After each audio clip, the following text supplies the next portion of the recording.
Good morning, नमस्कार। एक बार फिर से आपका हार्दिक स्वागत है आपके अपने परिवार कुरुक्षेत्र में। प्रिय साथियों, जैसा कि आपको पता है हम पढ़ रहे थे हरियाणा जीके, और हरियाणा जीके में पिछली क्लास में हमने पढ़ा था जींद जिले को। तो आज एक और नए जिले की तरफ चलते हैं जिसके बारे में मान्यता प्राप्त है कि सूर्यपुत्र कर्ण के द्वारा उसको बसाया गया था और उसको कर्ण नगरी के नाम से भी जाना जाता है। तो आप तो समझ चुके होंगे हम आज किस जिले की बात करेंगे। तो आज का जो जिला रहेगा वो रहेगा हमारा करनाल जिला।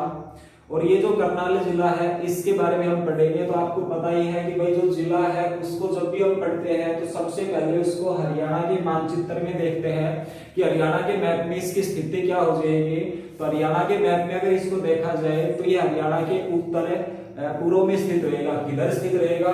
उत्तर पूर्व में। तो सबसे पहले बात कर लेते हैं किसकी? स्थिति की। और स्थिति की बात करेंगे तो हम कहेंगे ये हरियाणा के उत्तर पूर्व में स्थित रहेगा। ठीक है। उसके बाद आपको पता है जब भी हम जिला पढ़ते हैं तो गठन की बात करते हैं, और गठन की बात करेंगे तो इस जिले का जो गठन है वो कब हुआ था? 1 नवंबर 1966। तो आपने पहली क्लास में देखा था कि हरियाणा जब पढ़ा उस समय भी जिलों की संख्या 7 होती थी, और उन्हीं 7 जिलों में से एक हमारा जिला था जिसका क्या नाम था? करनाल। ठीक है। गठन के बाद बात करेंगे हम इसकी जनसंख्या की कि इसकी जो जनसंख्या है वो कितनी रहेगी। तो जनसंख्या को हमने पहली क्लास में 3 कैटेगरी में बांटा था कि सबसे पहले तो हम 15 लाख से अधिक जनसंख्या वाले जिले देखेंगे। उसके बाद हम 10 लाख से कम जनसंख्या वाले क्या देखेंगे? जिले देखेंगे। और टोटल ऐसे 11 जिले होंगे जिनकी जनसंख्या 15 लाख से अधिक है, 10 लाख से कम रहेगी। बाकी जो 11 जिले बच गए उनकी जो जनसंख्या है वो 10 लाख से कहीं ना कहीं क्या रहेगी? अधिक रहेगी। तो आपको अच्छे से याद होगा करनाल जिले में हमने जब जनसंख्या की बात की थी तो हमने क्या बताया था? 15 लाख से क्या थी इसकी जनसंख्या? अधिक थी। ठीक है जी। जनसंख्या क्या रहेगी? 15 लाख से अधिक। उसके बाद बात करेंगे इसका क्षेत्रफल, और क्षेत्रफल की बात करेंगे तो हम कहेंगे 2520 वर्ग किलोमीटर क्या रहेगा? इसका क्षेत्रफल रहेगा। ठीक है जी। क्षेत्रफल क्या रहेगा? 2520 वर्ग किलोमीटर। उसके बाद जिले में हम देखते हैं विधानसभा सीट को, और करनाल जिले की अगर विधानसभा सीट देखी जाए, क्या देखी जाए? विधानसभा सीट। तो जो विधानसभा सीट है वो कौन कौन सी रहेगी यहाँ पे? तो सबसे पहली जो विधानसभा सीट है वो करनाल जिले के नाम से ही रहेगी। ठीक है जी। करनाल के नाम से रहेगी। उसके बाद अगली है तो उसका नाम हो जाएगा इंद्री भी यहाँ पे विधानसभा की सीट है। इंद्री के बाद अगली जो रहेगी उसका नाम रहेगा गरोंडा। ठीक है जी। कौन सी रहेगी? गरोंडा रहेगी। और गरोंडा के बाद यहाँ पे एक विधानसभा की सीट है जिसका नाम रहेगा नीलोखेड़ी। ठीक है जी। क्या रहेगा? नीलोखेड़ी है। वो भी किसकी विधानसभा सीट है? तो ये भी करनाल की रहेगी। और एक विधानसभा सीट है जिसको हम जानते हैं असंध के नाम से। ठीक है जी। किसके नाम से जानते हैं? असंध के नाम से। अब देखो जब भी हम जिले पढ़ते हैं और जिले में विधानसभा की सीट देखते हैं तो हम उसमें आरक्षित सीट जरूर देखते हैं, क्योंकि आपको पता है हरियाणा की विधानसभा में 90 क्या रहेगी? विधानसभा की सीटें रहेगी, और इन 90 विधानसभा की सीटों में से 17 सीटें क्या रहेंगी? आरक्षित रहेंगी।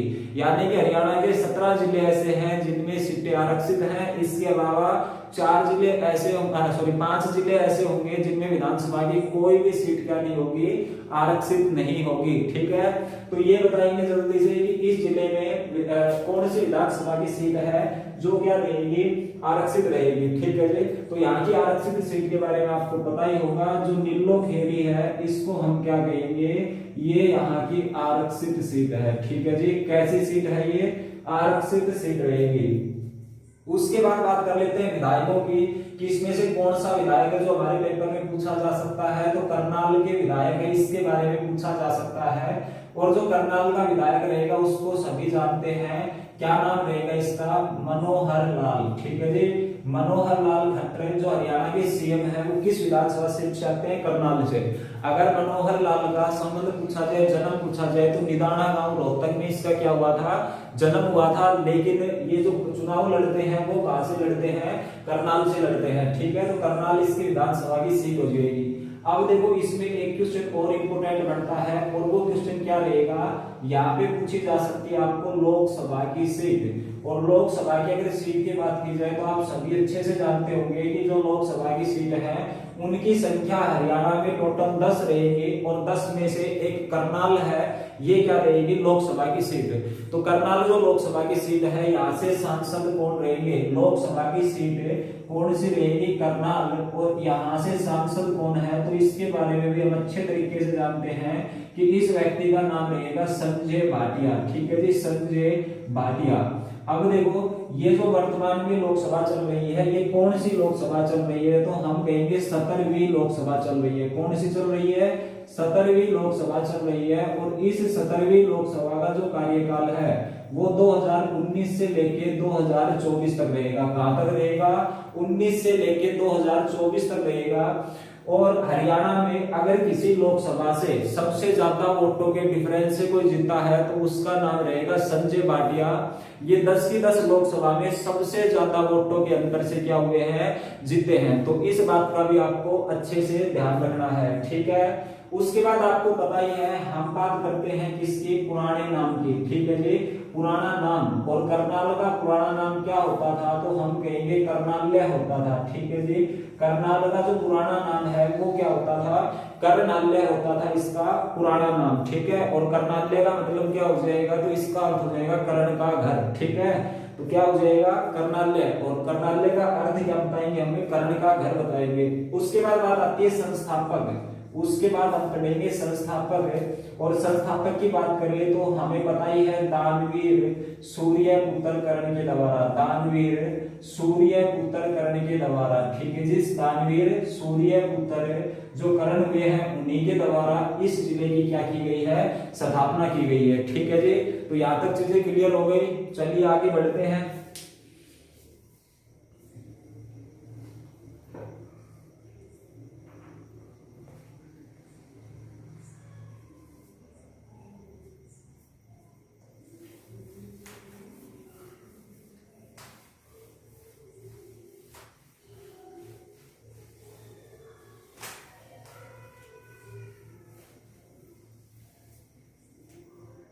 अब देखिए जी, उसके बाद पुराना नाम आपने देख लिया, संस्थापक देख लिया। अब करनाल जिले का देखेंगे हम उपनाम, कि करनाल जिले के उपनाम यानी कि अन्य किस किस नाम से इस जिले को पुकारा जाता है। तो जब भी उपनाम की बात करेंगे तो आप सभी जानते होंगे करनाल के उपनाम में क्या आएगा, कर्ण नगरी। किसके नाम से जाना जाएगा इसको, कर्ण की नगरी, या फिर हम कहेंगे कर्ण नगरी, इसके नाम से जाना जाता है। इसके अलावा और किस नाम से जाना जाता है, तो हम कहेंगे धान का कटोरा। ठीक है जी, धान का कटोरा कहा जाता है किसको, करनाल को। इसके अलावा ध्यान रखेंगे धान के कटोरे में 3 जिले आते हैं हमारे, ट्रिपल के पट्टी वाले, करनाल, कुरुक्षेत्र और कैथल। लेकिन जब एक जिले की बात आए तो करनाल को क्या कहा जाता है, धान का कटोरा भी कहा जाता है। उसके बाद हरियाणा का पेरिस किसे कहा जाता है, तो वो भी करनाल को कहा जाएगा। तो ये 3 चीजें हैं, इनको अच्छे से ध्यान रख लेंगे। क्या, हरियाणा का पेरिस भी इसे कहा जाता है। क्या कहा जाता है, हरियाणा का पेरिस किसको कहा जाता है, तो ये करनाल जिले को कहा जाता है। ठीक है, तो ये हो गए करनाल जिले के उपनाम। ठीक है, अब देखो हमने अभी अभी पढ़ा था एक विधानसभा सीट के बारे में जिसका नाम था आसंद। ठीक है, क्या नाम होता था, आसंद जिसका नाम था। तो यहाँ से क्या क्वेश्चन बन सकता है, यहाँ से क्वेश्चन बनेगा आसंद का पुराना नाम क्या होता था, आसंद का पुराना नाम। और जब आसंद के पुराने नाम की बात की जाए तो हम कहेंगे असांध्वित। ठीक है जी, क्या कहेंगे, असांध्वित, ये होता था आसंद का पुराना नाम। और ये जो असांध्वित है ये एक राजा जरासंध हुए हैं, राजा जरासंध। आपने अच्छे से पढ़ा होगा, राजा जरासंध के बारे में सभी जानते होंगे। और एक किसके बारे में, राजा परिशिक्षित के बारे में, राजा परिशिक्षित के बारे में। ये जो राजा परिशिक्षित है, ये आपको पता है महाभारत का युद्ध जीतने के बाद जो गद्दी पे बैठा था वो राजा प्रशिक्षित था। और ये जो राजा प्रशिक्षित है ये अभिमन्यु का क्या होता था, पुत्र होता था, ठीक है जी, अभिमन्यु का पुत्र। और अभिमन्यु किसका पुत्र था? वो अर्जुन का पुत्र था, जो युद्ध में 13वें दिन अमीन गांव में मारा गया था। उसी अमीन गांव का नाम बदल के क्या कर दिया गया है? अभिमन्युपुर कर दिया गया है, ठीक है।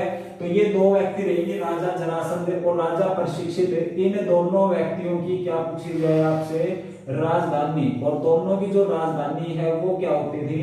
आयासाम्बित होती थी, ठीक है। तो ये क्वेश्चन यहाँ से बन सकता है। अब देखो राजा प्रशिक्षित, तो आपको पता ही है कि जी वर्तमान में चल रहा है हमारा कौन सा युग? कलयुग है। और कलयुग से पहले कौन सा था? द्वापर युग, ठीक है जी। कलयुग के पहले कौन सा था? द्वापर युग। इन दोनों के बीच में क्या लड़ा गया था? महाभारत हुई थी। तो महाभारत को हम महाभारत काल या महाभारत युग भी कह सकते हैं, ठीक है, दोनों के बीच में। लेकिन हमसे पूछा जाएगा कि जो कलयुग है उसकी शुरुआत कहां से मानी जाती है? तो कलयुग की शुरुआत के बारे में ये मान्यता है कि राजा प्रशिक्षित के गद्दी पे बैठने से, ठीक है जी। किसके गद्दी पे बैठने पर? राजा प्रशिक्षित के गद्दी पर बैठने से ही क्या मानी जाती है? शुरुआत मानी जाती है किसकी? कलयुग की, ठीक है जी। कलयुग की क्या मानी जाती है? शुरुआत मानी जाती है, ओके। उसके बाद आपको पता ही है हम किसकी बात करेंगे? इसके बाद हम करेंगे उद्योग धंधों की बात है। और उद्योग की बात करेंगे तो यहाँ का जो फेमस उद्योग है उसका क्या नाम रहेगा?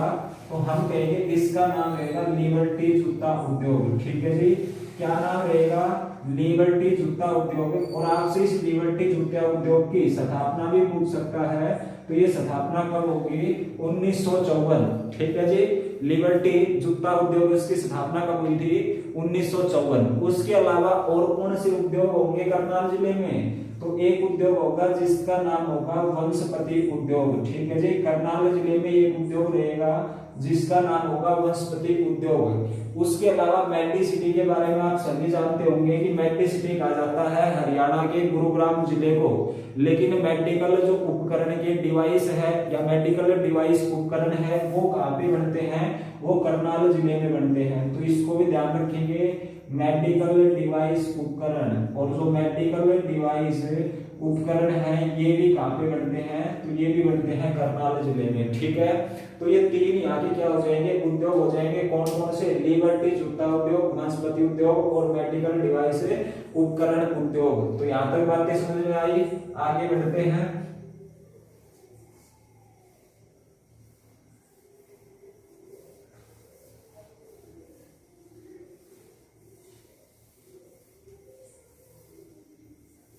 अब देखिए जी आगे बढ़ेंगे तो अब बात होगी मंदिरों की।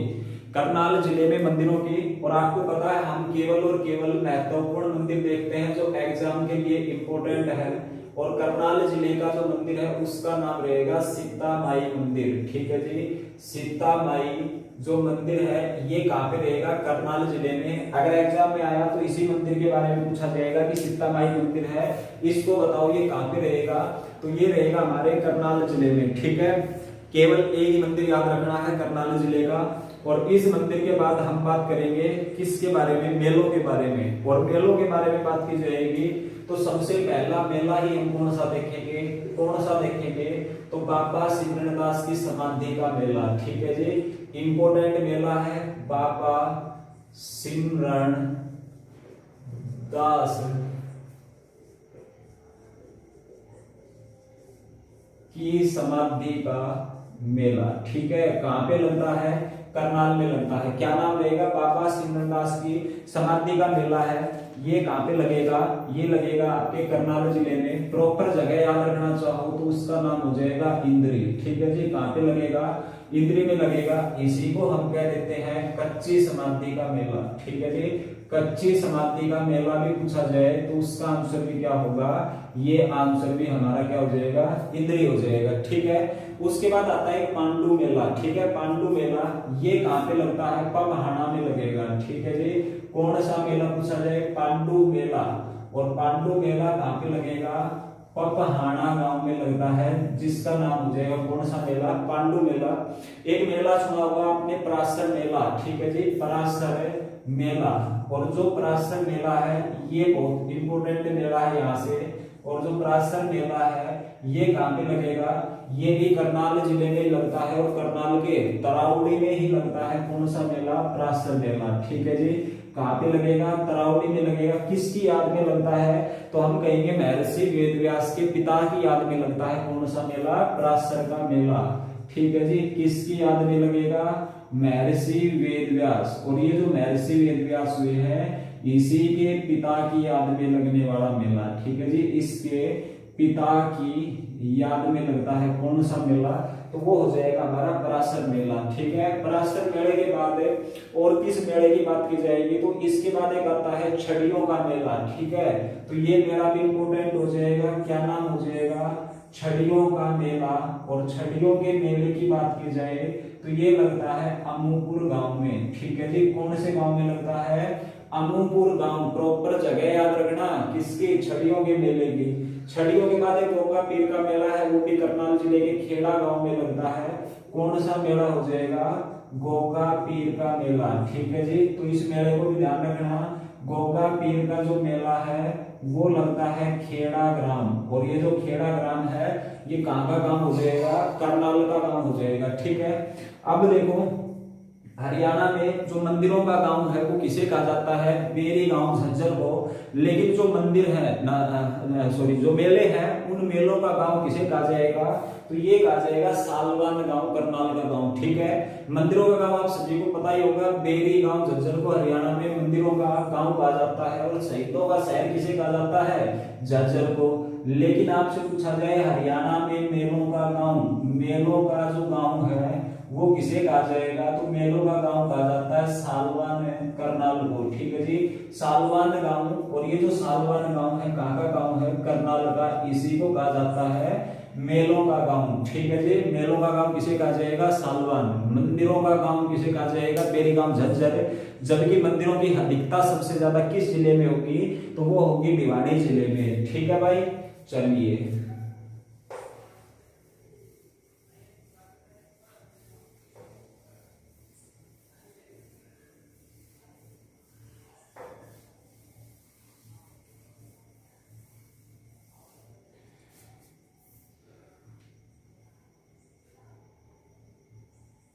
अब देखो दरगाह की बात करते हैं। यहाँ पे जो दरगाह है वो किसकी रहेगी। ठीक है जी, दरगाह के बाद हम यहाँ पे एक मजार देखेंगे और मजार के बाद यहाँ पे देखेंगे हम मकबरा। ठीक है, तो ये तीनों चीज हमें देखनी है करनाल जिले में। अब देखो मकबरे की बात की जाए तो मीरा साहिब का जो मकबरा है वो कहाँ पे रहेगा, तो ये हमारे करनाल में ही रहेगा। किसका मकबरा, मीरा साहिब का मकबरा। ठीक है, तो सबसे पहले मकबरा देख लेते हैं। और मकबरा किसका है, मीरा साहिब। हम कहेंगे जो मीरा साहिब का मकबरा है ये रहेगा हमारे किस जिले में, करनाल जिले में। मजार की बात की जाए तो 5 पीरों की मजार इंपोर्टेंट है। किसकी, 5 पीरों। और जो 5 पीरों की मजार है वो कहाँ पे रहेगी, करनाल में रहेगी। एक नूरी दरगाह का नाम सुना होगा आपने, शाह आलमा नूर मोहम्मद की दरगाह। ठीक है जी, दरगाह कौन सी हो जाएगी, इसका नाम हो जाएगा शाह आलमा। ठीक है, शाह आलमा नूर मोहम्मद, शाह आलमा नूर मोहम्मद की क्या हो जाएगी, यहाँ पे दरगाह हो जाएगी। ठीक है जी, तो दरगाह हो गई, मजार हो गई और मकबरे, तीनों चीज एक साथ ध्यान रख लेना। मकबरा किसका रहेगा, मीरा साहिब का। मजार किसकी हो जाएगी, 5 पीरों की। और दरगाह किसकी हो जाएगी, नूरी दरगाह। ठीक है, अब आपको पता है कि इसके बाद हम जिले में किसकी बात करेंगे, शिक्षा के बारे में बात करेंगे। ठीक है जी, किसके बारे में बात होगी, शिक्षा के बारे में बात होगी। और करनाल जिले की अगर शिक्षा की बात की जाए तो सबसे पहले जो आता है वो आता है महाराणा प्रताप के नाम से एक बागवानी विश्वविद्यालय यहाँ पे स्थापित किया गया है। ठीक है जी, किसके नाम से, महाराणा प्रताप। समझ गए, महाराणा प्रताप बागवानी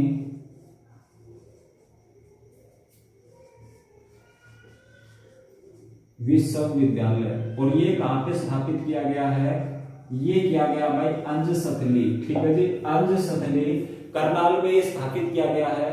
अगर इसके उद्घाटन की बात की जाए तो 2016 में हमारे जो केंद्रीय कृषि मंत्री राधा मोहन सिंह के द्वारा इसका उद्घाटन किया जाता है। ठीक है जी, तो ये चीज भी आपको ध्यान रखनी है कि इसका उद्घाटन 2016 में किया गया। और किसके द्वारा किया गया था, केंद्रीय कृषि मंत्री राधा मोहन सिंह। ठीक है जी, राधा मोहन सिंह। इसी के द्वारा महाराणा प्रताप बागवानी विश्वविद्यालय का उद्घाटन किया जाता है। उसके बाद आपसे ये भी पूछ सकता है कि ये किसके सहयोग से स्थापित की जा रही है। तो बाकी तो आप देखोगे तकरीबन चीजें इजराइल के सहयोग से स्थापित की जा रही है, लेकिन इसके लिए जो सहयोग होगा वो नीदरलैंड का होगा। ठीक है जी, किसका होगा? नीदरलैंड के सहयोग से क्या की जा रही है? स्थापित की जा रही है। ठीक है, तो महाराणा प्रताप बागवानी विश्वविद्यालय अंजसथली करनाल में रहेगा, जिसकी उद्घाटन 2016 में उस समय के जो केंद्रीय कृषि मंत्री होते थे, जिसका नाम था राधा मोहन सिंह, उसी के द्वारा किया गया था। और क्या जाएगा, किसके सहयोग से स्थापित की जा रही है? नीदरलैंड के सहयोग से स्थापित की जा रही है। अब देखो, एक यूनिवर्सिटी है दीनदयाल उपाध्याय के नाम से। ठीक है जी, दीनदयाल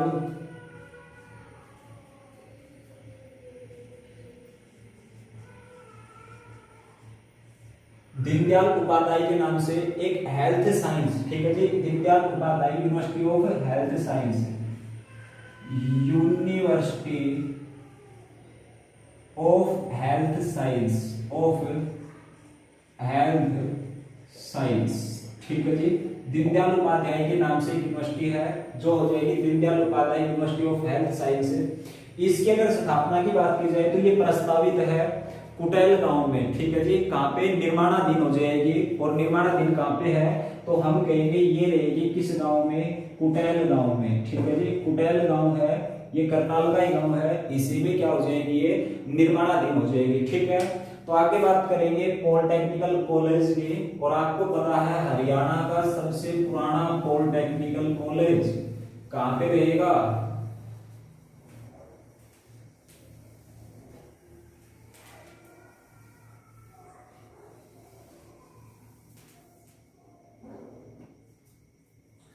देखो जी, आगे बात करते हैं किसमें? शिक्षा की बात हो रही थी, और शिक्षा में ही हम पढ़ेंगे हरियाणा का सबसे पुराना और सबसे बड़ा पॉलिटेक्निकल कॉलेज।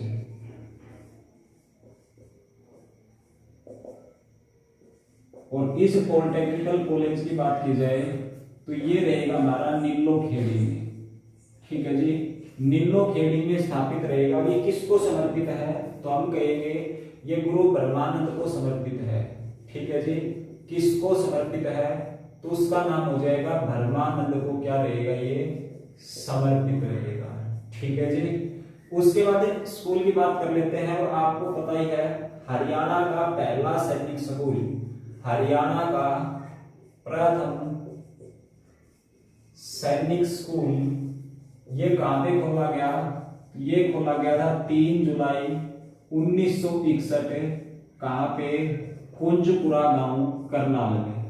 अब यहां से क्वेश्चन बनेगा क्या कि कुंजपुरा एक रियासत हुई है, कुंजपुरा है ये क्या हुई है? एक रियासत हुई है। और इस रियासत के संस्थापक कौन हुए हैं? तो हम कहेंगे इस रियासत को 1729 में निजामत खान के द्वारा बसाया गया था। निजामत खान के द्वारा रियासत को बसाया गया था। किस रियासत को? कुंजपुरा रियासत को। ठीक है, उसके बाद बात आती है कि भाई ये जो है यहाँ का जो जवाहर नवोदय विद्यालय है वो कहां पे रहेगा? कौन सा? जवाहर नवोदय। और जवाहर नवोदय विद्यालय की अगर बात की जाए तो ये कहां पे रहेगा? ये रहेगा सागा गांव में। और ये जो सागा गांव है कहां का गांव हो जाएगा? करनाल का गांव। ठीक है जी, तो ये क्या हो गया? आपका जवाहर नवोदय विद्यालय हो गया। उसके बाद हम पढ़ेंगे एनडीआरआई के बारे में। एनडीआरआई, और एनडीआरआई की फुल फॉर्म आपको पता ही होगी क्या? National dairy research institute. ठीक है जी, नेशनल डेयरी रिसर्च इंस्टीट्यूट, ये किसकी फुल फॉर्म हो जाएगी? एनडीआरआई। और एनडीआरआई के बारे में अगर बात की जाए तो एनडीआरआई की जो स्थापना है वो अंग्रेजों के द्वारा 1923 में बेंगलोर में की जाती है।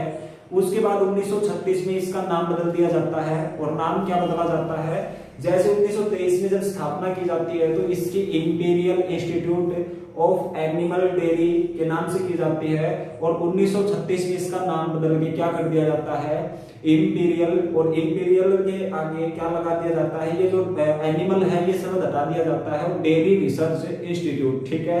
और उसके बाद 1955 में इसका जो मुख्यालय उसको स्थानांतरित कर दिया जाता है, कहां पे, 1955 में मुख्यालय को स्थानांतरित करके कहां पे ले आते हैं, करनाल में ले आते हैं। इसका नाम क्या बन जाता है, नेशनल डेयरी रिसर्च इंस्टीट्यूट, ठीक है। तो इतनी बातें आपको एनडीआरआई से ध्यान रखनी है।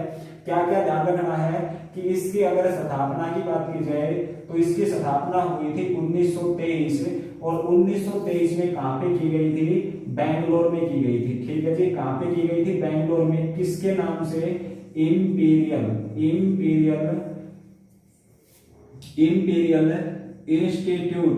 इंस्टीट्यूट ऑफ एनिमल्स डेयरी, ठीक है जी, एनिमल डेयरी के नाम से। उसके बाद 1936 में इसका नाम बदल के क्या कर दिया गया, इंपीरियल डेयरी, ठीक है जी, इंपीरियल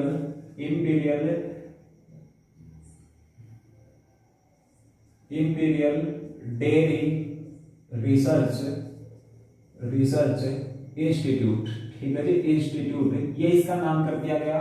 और 1955 में क्या किया गया, इसका जो मुख्यालय है उसको स्थानांतरण कर दिया गया, किसको, इसके हेडक्वार्टर को, और ये कहां पे, ये ले आए कहां पे, करनाल, ठीक है। तो इतनी बातें आपको ध्यान रखनी है एनडीआरआई के बारे में कि एनडीआरआई की जो स्थापना है वो तो कब हुई थी, 1923 में हुई थी, ठीक है जी। 1923 में, 36 में नामकरण में परिवर्तन हुआ, 55 में मुख्यालय को स्थानांतरित किया, और लास्ट एक डेट ध्यान रखनी है एनडीआरआई के बारे में, वो डेट कौन सी हो जाएगी, तो वो मैं यहाँ पे लिख के चलता हूँ, 1989। और इसमें क्या है, इसको दिया गया यूनिवर्सिटी का दर्जा, ठीक है जी, किसका दर्जा दिया गया, यूनिवर्सिटी का इसको दिया गया है दर्जा, समझ गए। कब दिया गया, 1989 को इसको यूनिवर्सिटी। अब देखो यूनिवर्सिटी का दर्जा दिया गया तो कैसी यूनिवर्सिटी इसको बनाया गया होगा, तो हम कहेंगे डीम्ड यूनिवर्सिटी, ठीक है जी। हरियाणा की कैसी यूनिवर्सिटी रहेगी, डीम्ड यूनिवर्सिटी, और हरियाणा में कुल डीम्ड यूनिवर्सिटियां कितनी रहेगी, तो उनकी संख्या रहेगी 6।